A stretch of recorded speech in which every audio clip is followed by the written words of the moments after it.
Republican presidential hopefuls are in Iowa today. They are roasting, they are riding motorcycles, and they are working the crowd, trying to get an early start in the early caucus state.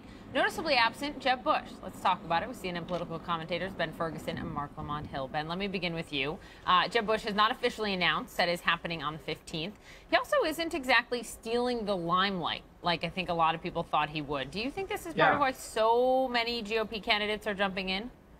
No, I don't. I think a lot of these people are going to do it anyway. I think there was just a lot bigger name recognition with the last name Bush, and people, I think, gave him a lot more credit than in reality what he was going to bring to the table. So from his perspective, I think the bar was set so high early on that it actually did hurt him when he did not plateau at some incredible pace, and he was not going to ever be what Hillary Clinton is on the Democratic side in the GOP primary. He's going to have to fight hard for this one. I think actually he's doing about as well as I thought he was going to a while ago. He is one of the other solid candidates, but there's a lot of solid candidates around him.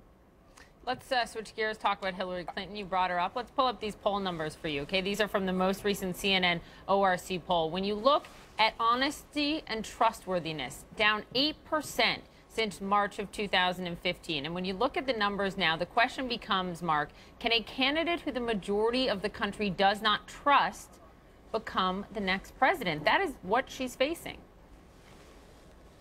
The answer is no. You can't become president if people don't trust you. But the bright spot for Hillary Clinton is those numbers can change. She doesn't have to stay where she is.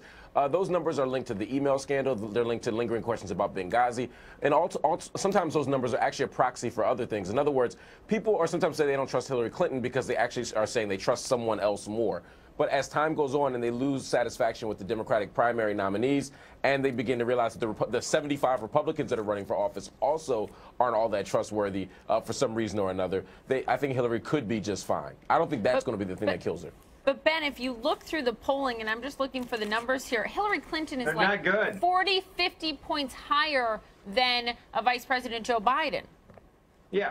Well, I mean, she's the front runner, but ultimately, do you get inspired over a candidate? One of the things that Barack Obama and even Bill Clinton were able to do, they were able to inspire people to get off the couch and go work for their campaigns, or at the bare minimum, go vote for them.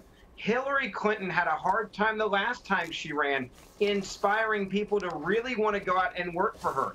And I think now you add this trust issue, which she did not have last time. Well, hold on. Look at last time. She didn't have this issue with trust. She now does have an issue. I think the Clinton Foundation hurt her a lot more than her campaign thought it did. I think the way they mishandled it with the media and not taking a lot of questions is where people thought, if she's not speaking to us, what is she trying to hide? And now the poll numbers are backing that up. So, but when you do, I just found the numbers here. Clinton at 60%, Biden at 14%. Those are 1 and 2 in terms of Democrats' choice for nominee in 2016. Guys, I do want to touch this recent poll number out this week that was interesting to me. Marc, 63% of Americans in this latest CNN poll disapprove of how President Obama is handling ISIS. I wonder, that's a big number. I wonder how much, Marc, you think that plays into this election cycle with Democratic candidates. I'm not sure it's going to play in any significant fashion, and I'll tell you why. Hillary Clinton's strategy on foreign policy is not tethered to the president's, particularly on ISIS, and particularly in the Middle East.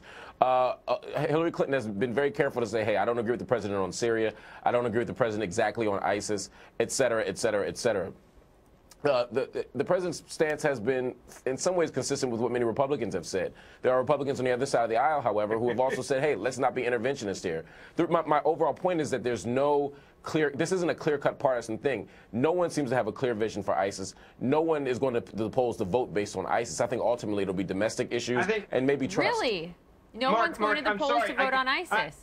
Yeah, I mean, Marc, the only person no, because let me be clear. I'm not saying Americans don't care about ISIS. Just to be clear, I'm not saying Americans don't care about ISIS. I'm saying it's not going to be that divisive. Hillary Clinton is not going to say anything so radically different than what people across the aisle are going to say that people feel like they're choosing between differing approaches.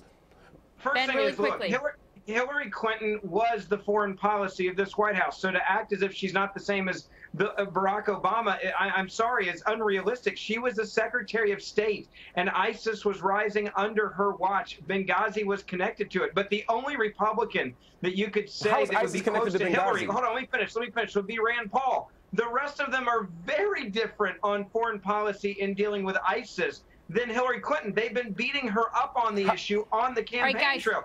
Guys, we got to leave it there. We got to leave it there. I will say you're absolutely wrong. We have to leave it there. We have to leave it there. No surprise, you guys disagree. I will say, though, Hillary Clinton has come out and said that she did not agree with the president in terms of the policy in Syria. We're going to be back with the two of you in just a moment.